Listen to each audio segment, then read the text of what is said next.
Hey everyone, let's have a look at the Kia Picanto and whether it might be an okay option if you're looking for a relatively inexpensive but reasonably practical car, especially for inner city areas. Now the one that I'm driving here is available from GoGet, which is a car sharing service in inner city Sydney, but of course other car sharing services have them as well, and you could obviously go out and buy one. And I'm going to talk about whether a Kia Picanto is actually a decent option.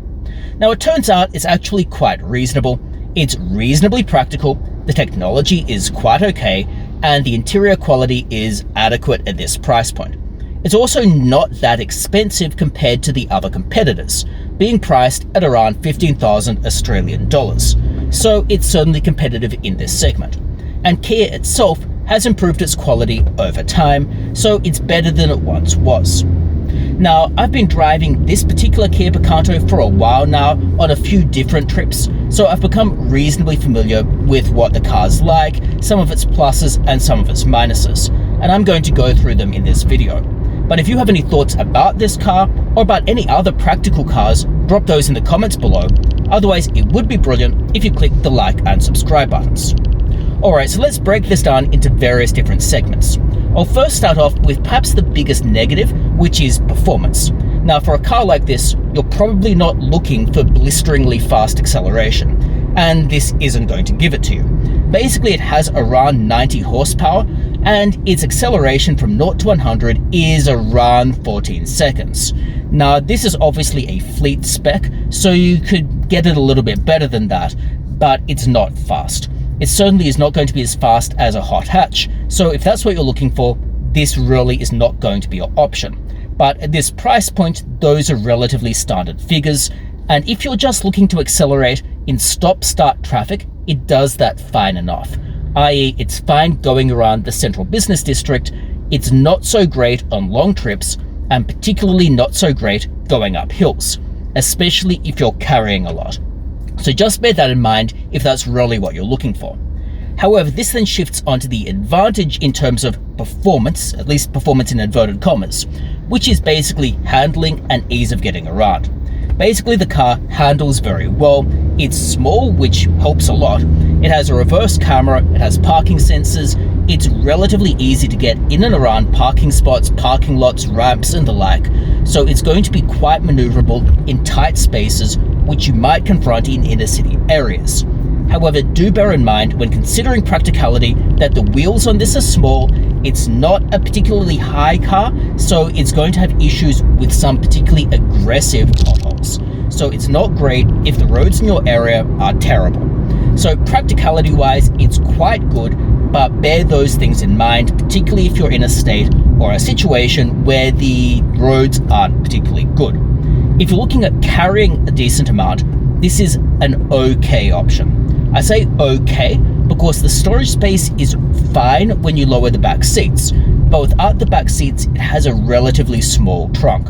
You're not going to fit much in there. You'll fit a small bag, maybe carry-on luggage, and that's about it. Like maybe carry-on luggage, and it would have to be small carry-on luggage. If you put down the seats, you can obviously fit more, but obviously if you put down the back seats, you're not going to be carrying rear passengers. So you'll fit more, but still not a lot. So if you're moving houses or you're anticipating moving a lot of things, this isn't going to be great. So if you're buying it to transport furniture, for example, this is probably not your best option. It's certainly enough for day-to-day travel, but if you anticipate having to transport large suitcases or take people to and from the airport, this won't be a good option for that. That said though, it's adequate for day-to-day use if you don't need to carry too much, and if you don't need to take sports equipment and the like in addition to passengers. Now on the topic of passengers, the front legroom is perfectly fine for the front passengers. For the rear passengers, the legroom is not wonderful. It's not egregiously bad, but it's not wonderful, which basically means they're going to be a little bit squashed, but not in total discomfort. Basically, you don't want large people sitting there for an extended period, but it's fine for short trips. That said, it doesn't have the most power, so if you're transporting 3 huge people, you're going to run into power issues. So there are some practicality things you need to bear in mind if you're transporting people. So basically, practicality and comfort are perfectly fine. If you're looking at the comfort of the seats, they're okay, nothing to write home about, but comfortable enough. The headrests are a little bit annoying, but you can get used to them. So in terms of interior comfort and practicality, it's perfectly alright, nothing terribly astounding there. In terms of interior materials, those aren't wonderful, but they're what you'd expect at this price point. Basically, the materials aren't super high quality. Everything's plasticky, the seats are cloth, there's this faux leather type texture on everything, but it's kind of what you would expect. It comes with the territory. It's not ugly, it's just not particularly nice. The texturing on the steering wheel helps with grip, but basically everything has some form of texturing. So it's not particularly unusual is how I'd phrase it. And I would not be especially astounded by what the interior quality is at this price point. You're going to get very similar things with other cars. And I personally regard this as better than, say, the Toyota Yaris, which is not great on the interior. The exterior styling, to my mind, is quite good compared to the other cars in this segment. I think the car looks quite pleasant. It's not astounding, but it's nice in that the exterior styling looks kind of modern without being like super overstyled and ugly and just weird. So it's perfectly fine on the exterior, nothing particularly unusual or weird or whatever, but it is nice enough, and I would certainly not be unhappy with the exterior here. Even though the interior quality is not wonderful, the exterior looks perfectly fine, and the interior looks nice even though the materials aren't great. In terms of technology is again good for this price point.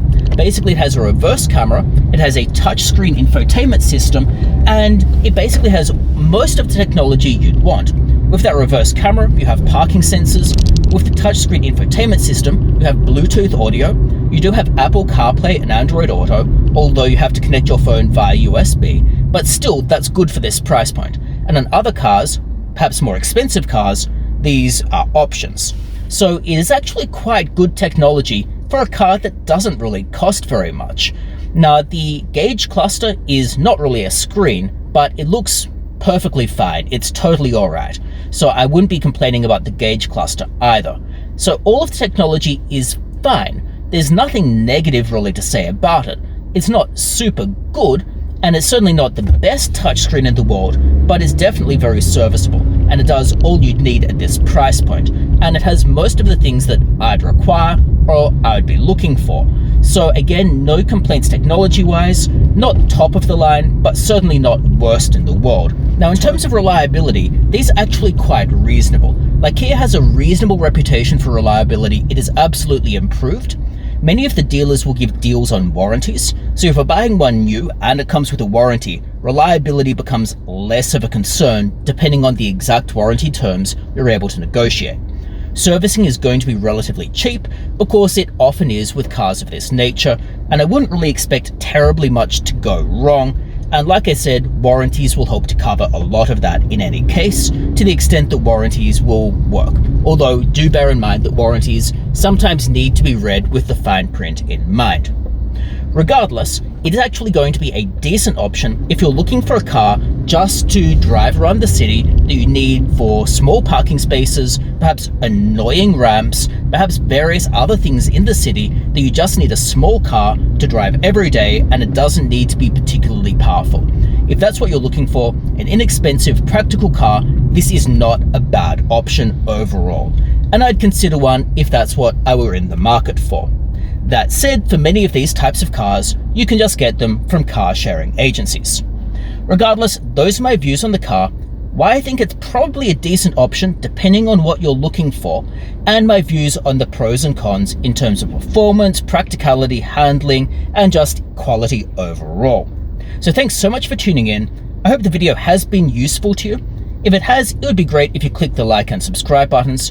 And if you have any thoughts about other practical cars, or alternatives to this car, or any thoughts about this car in particular, drop those in the comments below.